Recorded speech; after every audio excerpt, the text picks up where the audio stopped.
Okay, update from Command Centre. Beth's done some research, has some contact from Public Health England, and essentially they've recommended self-isolate for 7 days. If you don't show symptoms in those 7 days, then you can return to work. If you do, then you continue your working from home arrangement. But essentially that means everybody is now working from home and we can't or shouldn't engage minimally with the outside world. So no appointments, no meetings, no viewings, no handbacks. No need to panic. If you're not showing symptoms, you're fine. If you are, obviously take the right precautions. But as a principle, self-isolation now for 7 days. Any questions, just give me a shout.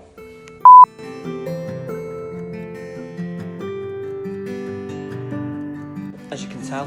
Right, so 17th of March and day one of Cornerstone Partnership self-isolation strategy. What that means.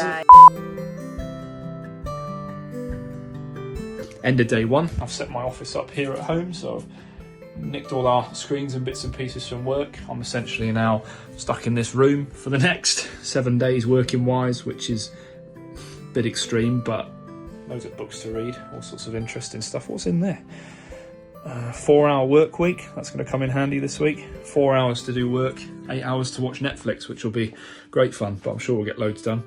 And weirdly, I've done more today than I would have expected to do in a day in the office, so that's pretty cool. Just trying to keep that discipline up, see if that still be the case at the end of the week. So yeah, day one achieved, team are on it, still smashing it, still finding homes for the homeless. Virus ain't gonna stop us doing that.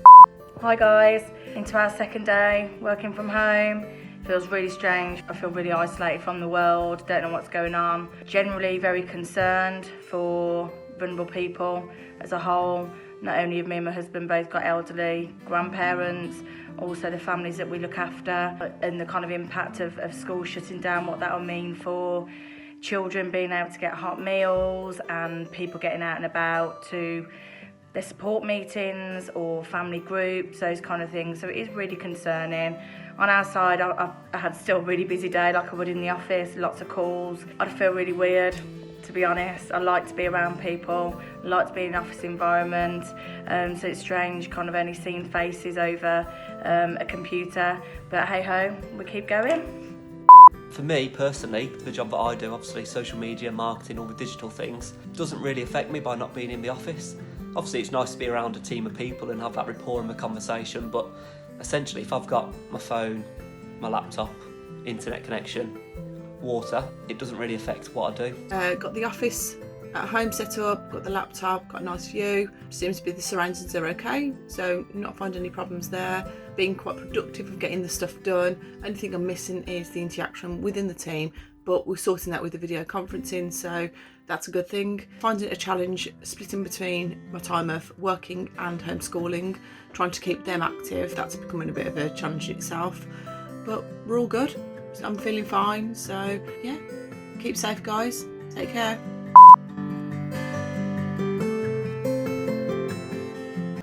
Hello mate, how's isolation going? You're right. What's it like working from home? So day, what is it, 3 of working from home. Never been a fan, if I'm honest, of working from home. I like interacting with other people, and I've commandeered my son's bedroom, hence the lovely green wall and Xboxy things all around. Productivity wise, video conferencing is working really well, so I think that's something we should just do more of anyway. When you think of all those miles you travel and all that time you waste, this could be a real revolution for us. I think that we are in a slightly crazy time at the moment that none of us will ever have experienced or probably ever experience again, one would hope. 2 ways that I've managed to deal with that today is through trying to stay away from the news until the key times that there are those announcements that are beneficial, rather than getting hung up on the, minute by minute approach to it.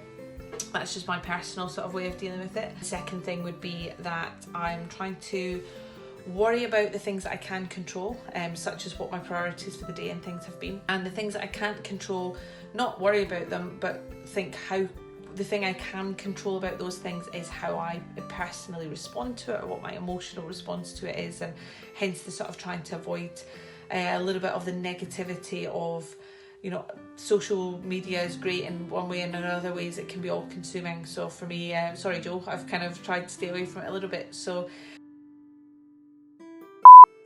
So I've just got to the office because I haven't got a printer at home and I need to print off some stuff ready for a new starter we've got, hopefully starting in a couple of weeks' time. So that's why I've took the plunge and come down. Very eerie and quiet. How am I finding working from home? It's definitely been very interesting. It's been good to see how very quickly the whole team's adjusted to the new temporary arrangement. It's been nice to know that people are there for each other. That's encouraging. I'm trying to keep my office hat on. As you can see, there are some post-it notes on the wall. Not for work stuff, but at least it makes it feel like we're in the office. Is it your turn to work now then, Finley? Mm-hmm. What are you going to work on this morning? I don't work here. On that one? Yeah. On Spotify? And put some music on? No. No. No point yawning. No, you've got to get on with your work. Working from home, mate. Just because you're not going to work doesn't mean you haven't got to do it at home. Yes, do your work. Do your work. Yes. Get on with your work, another boy. Take 20. Take 17, I videoed. I got right to the end of what I wanted to say and I started crying. So I've sorted myself out and we're now on take 20. My heart goes out to all those people that are losing their jobs or are being asked to work unpaid. I feel very lucky that we're in the position that we are as a business with projects looming and things needing to get done, and lots of people need our help, probably even more so now than before. Unpaid work, job losses means not being able to pay bills and those kind of things. So I really hope that people can get through. I hope that people start to understand that their behaviour is affecting a lot of people. They're not adhering to social distancing, they're not isolating the way that we should be, they're still going out and doing everything that they would have been doing before. So I just hope and pray that people listen so that we can all get back to normality, so that children can go back to school, so that the vulnerable people are getting the support that they need from families. I mean, how lonely for some people that live on their own, not being able to go out to their groups that they would have gone to. It's just a really, really sad state of affairs.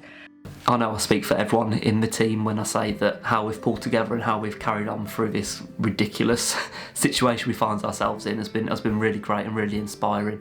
And from my side of things on marketing and social media, the things that I've seen on social media which have been purely focused on positivity, which is what we always try and adhere to with our positive footprint approach, it's been really heartwarming and it's restored my faith in social media in general, really, because it can be a horrible place and a really kind of toxic place, but the flip side of it and how everyone's come together to spread positivity, work together, come up with new ways of working and different ways of helping each other, it's been brilliant. So long may it continue.